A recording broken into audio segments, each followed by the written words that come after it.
Dear learners, in this video, we are going to discuss about types of infection. Infectious diseases or illness which is caused by the harmful microorganism that can enter the body from the external environment. These pathogens include viruses, bacteria, fungi, parasites, and rarely prions. These diseases commonly spread through person to person contact, contaminated food or water, environmental exposure, or insect bites.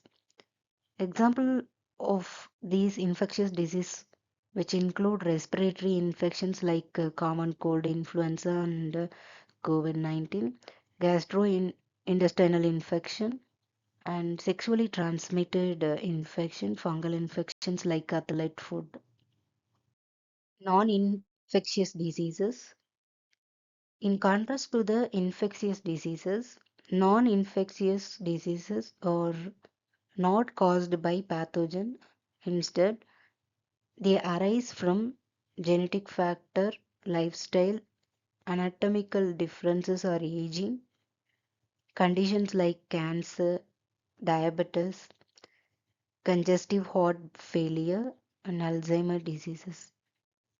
These are all the diseases which will not transmitted from the person to person. Types of infectious diseases. Infectious diseases can first be classified according to the type of microorganisms which is responsible for the infection. The system identifies what kind of pathogen that enters the host and causes diseases. The major categories which include viral infection, which is caused by the virus containing DNA or RNA enclosed in a protein shell. Bacterial infections result from single-celled organism with the genetic material in a small DNA loop. Fungal infection develop when fungi overgrow or invade areas where they do not normally exist. Parasitic infection, which is caused by the organism that live on or inside a host body. Next, prion diseases, which extremely rare disorders, which is caused by abnormal protein that trigger other protein to misfold. This classification, which helps to understand the biological agent which is responsible for the diseases. Infection can also be classified according to how they occur, how they progress, how severe they are, how long they last, how they spread, and in what condition they arise. And this system explains the pattern and behavior of infection inside the host. The first one will be based on the occurrence. So, in the primary infection, the first infection which is caused by the microorganism. Then reinfection, repeated infection with the same microorganism. Secondary infection, an infection that develop after a primary infection, which is often due to weakened immunity. Then infection which is based on severity and duration. That acute infection which is rapid onset and short duration, and chronic infection which slow onset and long lasting. Latent infection, pathogen remain inactive and which is activated later. Then asymptomatic or Subclinical infection. This infection which occur without showing any symptoms. Next, based on mode of transmission, that a communicable infection which is transmitted from one person to the another person. Contagious infection easily transmitted through the direct contact with the infected person.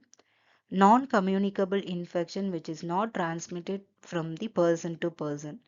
And then vertical infection which is transmitted from the mother to baby. Next type of infection which is based on the site and the spread. That first one, localized infection restricted to the specific region, and systemic infection which can involve in the entire body, and focal infection which originate in on site and spread to the other. Next type of infection based on medical environment. Nosocomial infection, infection which is acquired in the hospitals or healthcare settings. Next, idogenic infection, the infection which is caused unintentionally by the medical procedure or by the healthcare professionals. And the infection which is based on the host immunity, that first opportunistic infection occurs more frequently in an individual with a weakened immune system. So these type of infection which can clarify the first is based on the classification that explain the causes and the infection and the biological agents like virus, bacteria, fungus and parasites. And the next classification which is based on the how the infection occurs, spread, behave or persist inside the host. Symptoms vary with the type of infection. Fungal infection usually affect specific sites. Example, itching, rashes. Then the viral and bacterial infection may cause more generalized symptoms like fever, chillness, cough, headache, digestive upset like nausea, vomiting, diarrhea, and muscle ache, fatigue, and runny or blocked nose. So symptoms occur when pathogen damage the tissues or when the immune system respond to the infection. Mode of transmission. Pathogens can spread through respiratory droplet from coughing or sneezing, close physical contact, and sharing cups, utensils, or personal items, and can also transmit it through the contaminated surfaces like phones, countertops, doors, and then contact with the infected person, contact with the infected feces, insect or animal bites, contaminated foods or water, soil and sand contaminated with infectious agent, mother to child transmission during pregnancy or birth, blood transfusion or organ or tissue transplant.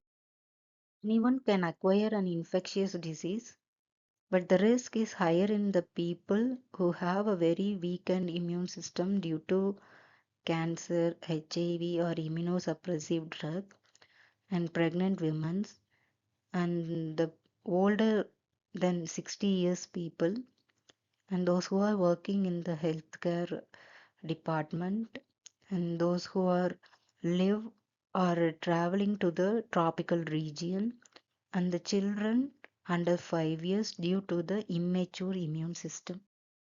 Complications. Although many infections resolve without a serious illness, some may cause dehydration, pneumonia, sepsis, meningitis, or encephalitis, and sometimes certain cancers like liver cancer from hepatitis, cervical cancer from the human papilloma viruses. Diagnosis. Healthcare providers diagnose infectious diseases through nose or throat swabs, blood, urine, stool or saliva samples, skin or tissue biopsies, and imaging tests like X-ray, CT scan, and MRI. Treatment Treatment depends on the causative organisms.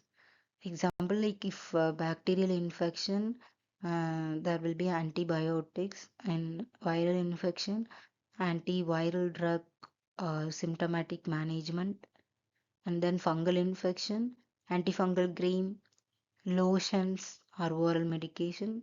For parasitic infection, there is an antiparasitic drug. If in case of prion diseases, there is no effective treatment, and in some cases, surgery may be needed for severe bacterial or fungal infection. Prevention: there is no single strategy which can prevent all the infection, but combining protective behavior which can reduce the risk of infectious diseases. Vaccination: follow the recommended immunization schedule. Safe food handling while cooking, storing, and preparing the food, and avoid unpasteurized product. Hand hygiene: wash hands with soap and water, especially after bathroom use, before eating, and after contact with soil or animals. Respiratory hygiene: cover your mouth and nose when coughing or sneezing. Avoid close contact with the sick, weak, and wear mask if necessary. Disinfections: can clean frequently and touch surfaces and personal items. Avoid insect bite. Use insect repellent, protective clothing, and check for ticks after outdoor activities. Thank you.